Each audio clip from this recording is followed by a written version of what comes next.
இன்றே டவுன்லோட் செய்து உங்கள் ஃபேவரட் ஷோக்களை என்ஜாய் பண்ணுங்க. அதையே நினைச்சு கவலைப்பட்டு இருக்காதீங்க, உடம்பு கெட்டுரும். முடியலையா, என்னால இந்த கஷ்டத்தை தாங்க முடியலையா. ஏன் சாமி இப்படி எல்லாம் நடக்குது? ஏன் காலம் முடியறதுக்குள்ளர இந்த கும்பாபிஷேகம் நடக்காது போல இருக்கே. வாத்தக்காரி மட்டும் கொஞ்ச நேரம் அமைதியா இருந்திருந்தான்னா ஏன் புள்ள ஜாம் ஜாம்னு அந்த கும்பாபிஷேகத்தை நடத்தி முடிச்சிருப்பானே. அதுக்குள்ள தாலி அறுத்து யாகத்துக்குள்ள போட்டுருவேன்னு பஜாரி மாதிரி கத்துனாலே அப்படியே மிரட்டி என் புள்ள இழுத்துட்டு போயிட்டாளே.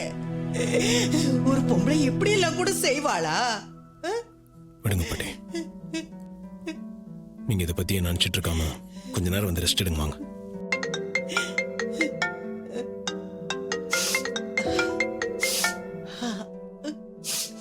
ஹலோ, சொல்லுங்க.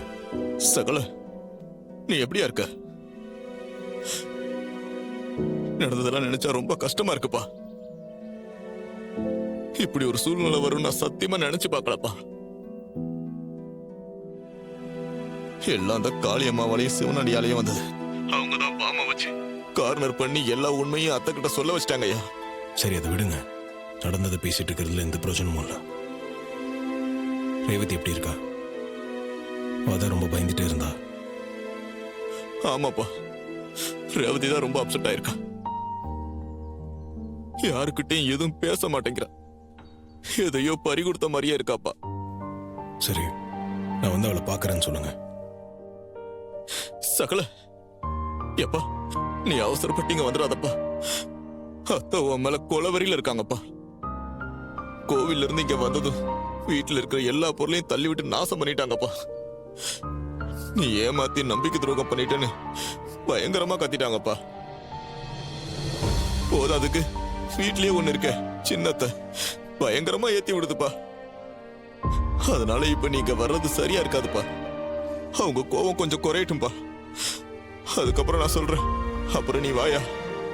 இல்லைங்க, அதான் எல்லாம் தெரிஞ்சு போச்சுல. இதுக்கு மேல அவங்க புதுசா கோவப்படுறதுக்கு என்ன இருக்கு? எது நடந்தாலும் அதை நான் ஃபேஸ் பண்ணிக்கிறேன். ரேவதி நடந்ததையே நினைச்சு அழுதுட்டு இருப்பா. நான் வந்து பேசினா கொஞ்சம் தைரியமா இருப்பாள்ல. சகல, நீ சொல்றதெல்லாம் சரிதாயா. ஆனா இங்க நிலைமை சரியில்லை. நீங்க வராம இருக்கிறதாயா நல்லது. ஏங்க, என்ன நடந்தாலும் பரவாயில்ல, நான் இன்னும் கொஞ்ச நேரத்தில் அங்க இருப்பேன். சொன்னா கேளியா.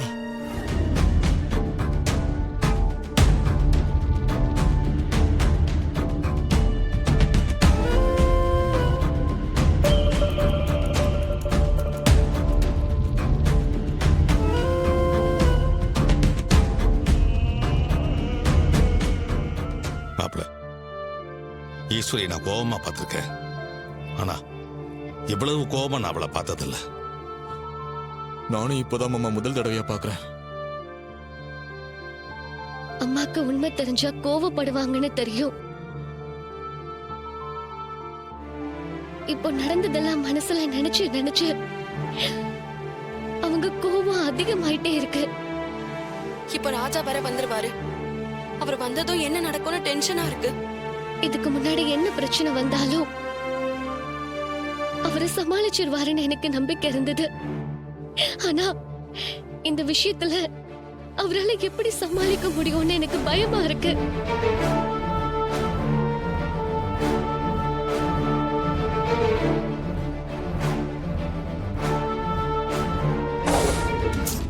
மாமா, அவனை பாராட்டி அக்கா கோவத்தை குறைக்க பாக்குறீங்களா? என் அக்கா இதுக்கப்புறம் ஏமாற மாட்டா. வேஷம் போட்டு ஏமாத்தி நம்ம ரேவதிய கல்யாணம் பண்ண ஃப்ராட் இவன். நீ வாய மூடு. அவர் கடைசி வரைக்கும் ரேவதி கழுத்துல தாலி கட்ட மாட்டேன்னு சொன்னாரு. அவரை கம்பல் பண்ணி ரேவதி கழுத்துல தாலி கட்ட வச்சதே இந்த ஈஸ்வரி தான். ஆமா, நான் தான் பண்ணி வச்சேன். ஆனா என் வீட்டு டிரைவர் விசுவாசமானவன், நல்லவன்னு நினைச்சு நான் கல்யாணம் பண்ணி வச்சேன். சேதுபதியோட பேரனுக்கெல்லாம் நான் ஒன்னும் கட்டி வைக்கல. இவன் யாருன்னு தெரிஞ்சிருந்தா அந்த நிமிஷமே நான் இவனை துரத்தி இருப்பேன். நம்ம செய்யற காரியங்களை விட அதுக்கு பின்னாடி இருக்க நோக்கம் தான் ரொம்ப முக்கியம். நான் யாருன்ற உண்மையை உங்ககிட்ட மறைச்சேன். அது தப்பு தான். ஆனா அது நல்ல விஷயங்கள் நடக்கணுன்றதுக்காக தான். உங்களை ஏமாத்தணுன்றது என்னோட நோக்கமே இல்லாத. நம்ம குடும்பம் ஒன்று சேரணுன்றதுக்காக தான் நான் இது எல்லாமே செஞ்சேன். தயவு செஞ்சு அதை புரிஞ்சுக்கங்க அத்தை. நீ செயல்ல மட்டும் இல்ல, பேசுறதுலயும் நல்ல திறமைசாலிதான். நீ பேசியே எல்லாத்தையும் சரி பண்ணிடுவ. ஆனா இனி நீ பேசுறத நான் கேட்க மாட்டேன். இனிமே என் முன்னாடி நின்னு பேசுற தகுதி கூட உனக்கு இல்ல. அத்தை, நான் ராஜா சேதுபதியோட பேரன்றது தானே உங்க கோவத்துக்கும் வெறுப்புக்கும் காரணம். உங்க அம்மாவோட சாவுக்கு காரணம் தாத்தா இல்ல அத்தை. அவங்க இறந்ததுக்கு காரணம் அந்த சிவனாண்டியோட சித்தப்பா. இதை நான் உங்ககிட்ட கோயிலே சொல்லிட்டேன். அதையே நீங்க நம்பவே மாட்டேங்கிறீங்க. போதும், நிறுத்துடா. இனிமே நீ சொல்ற எதையும் கேட்க நான் தயாரா இல்ல.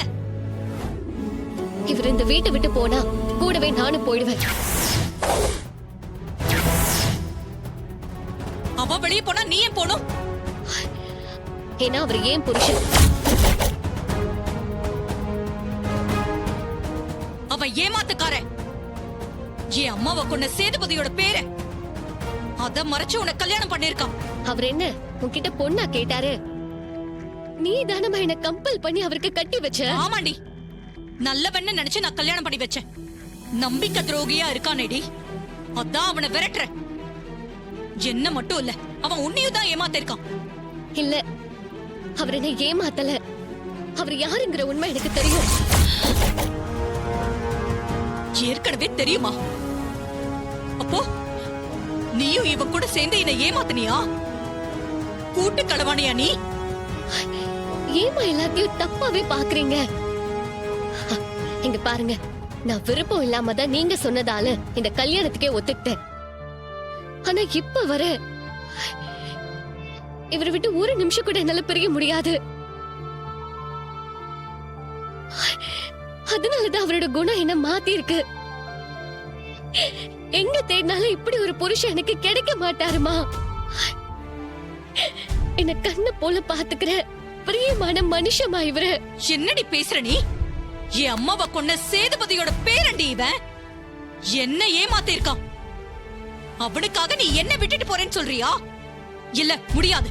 உன்னை நான் அனுப்ப மாட்டேன். எப்பவும் நடந்த நம்பி ஒரு விஷயத்துக்காக நீ என் வாழ்க்கையை அழிக்க முடியாதுமா. என் வாழ்க்கை இவரோட தான். நான் போயே தீருவேன். வேணாண்டி, போகாத. அவ இந்த குடும்பத்தை ஒண்ணு சேர்க்க வரல, பிரிக்க தான் வந்திருக்கான். உன்னை என்கிட்ட இருந்து பிரிச்சு கூட்டிட்டு போக பாக்குறான். தயவு செஞ்சு போகாத ரேவதி. இல்லம்மா, அவர் எல்லாரையும் சேர்க்க நினைக்கிற மனுஷன். அவரை தப்பா பேசாத.